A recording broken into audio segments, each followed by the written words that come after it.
The difference between this and D3. Okay. This is... Okay, the best way I can explain that is as follows. This was made by an independent company.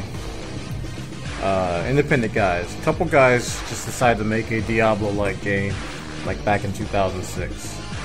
So they've now grown to like 18 people, and they're making a game that's heavily inspired by Diablo 2.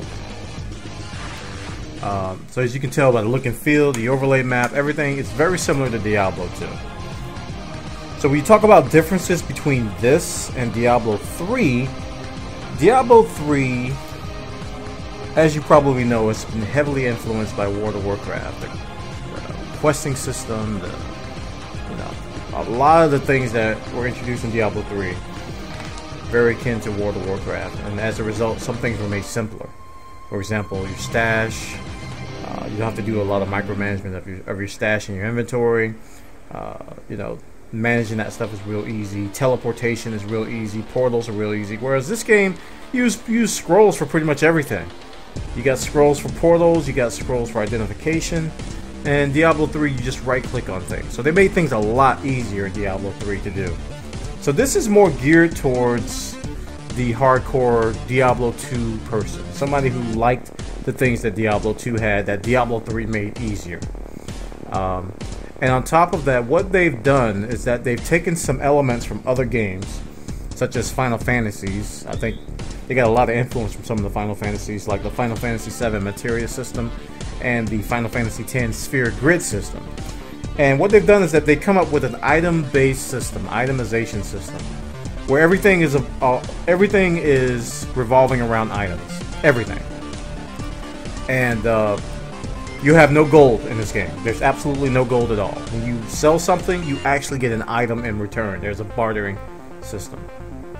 So what are these items good for? Why do you even care about these items? Well, they have these capabilities that I'm going to show you in a bit. Items in this game are everything. So when you sell an item, you're going to get some mats back to make these things called orbs.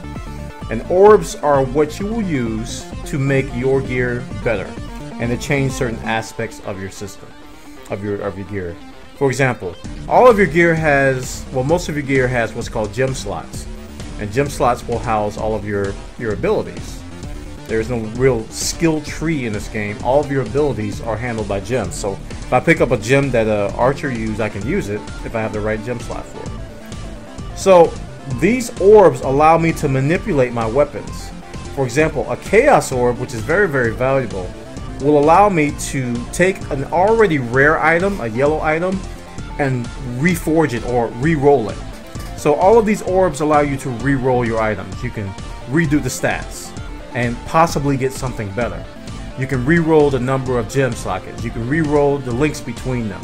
You can re-roll, for example, you can get a normal item, a white item, and turn it into a magic item, and turn that magic item into a rare item. So everything is about that. It's all about re-rolling your item systems. And when you sell things, you get these recipe shards and pieces that are geared and made to build these orbs and these things here. So this is essentially your currency. Orbs are the currency. The orbs and the things that allow you to re-roll systems, they are your currency. And also your scrolls of wisdom, which can also be made, are your currency. So as far as differences from Diablo is concerned, that is a huge difference. A huge difference. Itemization in this game is so much different from Diablo. Diablo is all about getting gold, and with gold, you can buy better things. And you can craft better things with Diablo. In this game, it's a tight, granular look or granular viewpoint on your items. So in essence, you build the items. You don't have to worry about that much RNG. There is some RNG involved with the orbs, but you know, you can have much more granular control over your items. You can build the items that you want. So when you grind towards these items, you know, you actually feel like you're grinding towards something.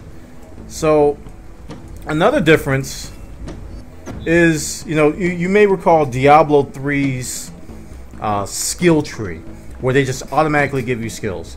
Well, brace yourself. This game has a passive skill tree. And in Diablo 3, most of your passives are determined by your gear. Pretty much all of your passives are determined by your gear. This game, they give you this passive skill tree where everybody uses the same exact tree, so I'm not going to have to worry about all of this stuff. Everybody uses the same exact tree, and you plan out what passives you want on your character from here.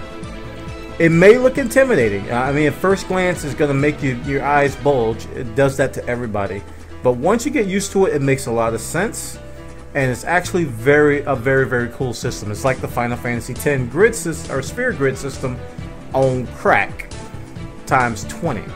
So you got these all these different nodes that give you certain abilities. Like, for example, the main two that I have, this one's called Resolute Technique. So that means that I will always hit. I will never miss, ever. I'll always hit my targets, but I'll never get critical strikes. So that's a trade-off. And this other thing that I have is called Blood Magic. It removes all the mana. No mana at all. But I spend my life instead of mana for my skills. So those are the two that I'm using. I mean, there's got other ones over here. Unwavering Stance. I cannot evade enemy attacks, but I cannot be stunned as well. So I'm always going to get hit, but I can't be stunned. So there's all these little trade-offs. And every class, you know, can mix and mingle all of these different skill sets, giving you a very I don't know, diverse amount of builds that you can do. You know, while there are some very strong builds that a lot of people are using, you can get very creative with your builds, and they still are viable. What else? The potion system. Alright, here's another thing that's different. In Diablo, you buy potions. You go to the vendor and you buy potions. In Path of Exile, we have 5 flasks. 5 flask slots. And what they're doing with these is that, okay, the flasks themselves will refill as you kill enemies. So you don't have to go to town and keep buying flasks. So as you use them, they'll refill as you get more kills. The very cool thing about flasks is that they're treated like any other item in the game, where they can be magic and have certain effects, certain affixes. And you can also upgrade them. So if you find a normal flask, you can upgrade it to a magic, or I think you can have rare flasks. I'm not sure. I haven't done that yet. And there's several types of flasks. There's mana flasks. There's utility flasks. There's life flasks. Here's a utility flask, which will dispel frozen and chilled effects. So that's just a utility thing, and it'll give me some high resistances. I think I covered most of it. The level cap in this game is 100. 100, which the developer tells us will not be attainable, that nobody can ever get 100. They made it so that the curve from going from 90 to 100 is impossible. There's several ladders that are going on. If you want more information about the ladders, I think they'll get you excited. They have the default league, which is what I'm playing in. So if you die, you know you're fine. They have the hardcore ladder, or hardcore league. So if you die, you keep your character, but you get kicked out of the hardcore ladder. So if I go in here and I type /ladder, I can see who's, at the top of the ladder. There's a level 82 guy. He's been there for like 2 weeks, so like 82. I don't think he's going to get to 83 until like next month. So it really slows down. So yeah, that's the main thing, the main differences, and there's a lot more. The in-game system is very cool. One of the reasons why I got back into this game, because I've been playing it a while ago, but I stopped, and now I've come back to it because the in-game system will drop maps, and maps are items that will drop that will open up levels. Yeah. So you find these maps and they will open up random levels that you've never been to before. They're just randomized levels. The cool thing about the map system is that they're treated like any other item in the game. So you can make them harder. You can add different affixes to them. For example, you can apply orbs to them and add more effects. And maps have effects like, okay, you have a certain set of effects that the monsters have buffs and the players have debuffs, and the items have some sort of a modifier. So you may get like 50% more rare items, but the monsters do twice as much damage and move twice as fast, and you move twice as slow. So, you know, that's how the maps work, and they're randomized and they're leveled.